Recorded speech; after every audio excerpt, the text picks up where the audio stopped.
এটা ছিল আগের বছর আমার ননদের ছেলের অন্নপ্রাশনের দিন।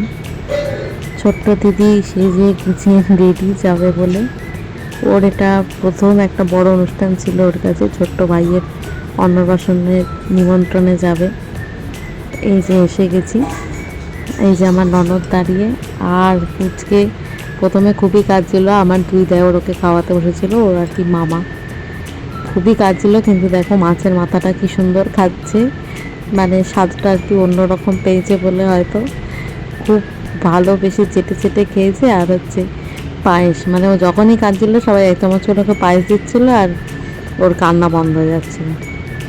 তারপর যে রিচুয়ালটা থাকে কি তুলবে, তাও প্রথম টাকাতেই হাত দিয়েছিল, আমরা তো দেখে হাসছিলাম ভীষণ। তারপর এই যে আমরা মানে দুপুরবেলা ছিল ইনভিটেশনটা, খেতে বসে গেছিলাম। প্রথমেই পাতে ছিল ভাত, মাছের মাথা দিয়ে ডাল, তারপর হচ্ছে বেগুনি, পটল চিংড়ি, মাছের কালিয়া, চাটনি, পাঁপড়। আর চাটনিতে লেবু দিয়ে খেতে আমার হেভি লাগে। আইসক্রিম, মিষ্টি সবই ছিল। তারপর সারা অনুষ্ঠান বাড়ি যখন ফাঁকা হয়ে গেছিলো, আর আর ভাই যখন ঘুমিয়ে পড়েছে, চলছিল আরেকজনের দৌড়াতো। পুরো ঘর হচ্ছে পরিষ্কার করার দায়িত্ব কোথাও ওকেই দেওয়া হয়েছিল। সব বেলুনগুলোকে নিয়ে লেজের মতো টেনে টেনে ঘুরানো, এই করা সেই করা। ভাই ঘুমাচ্ছে আর দিদি হচ্ছে উৎপাত তাণ্ডব চালাচ্ছিল। হ্যাঁ, আমাদের বেশ ভালো সময় কাটছিল।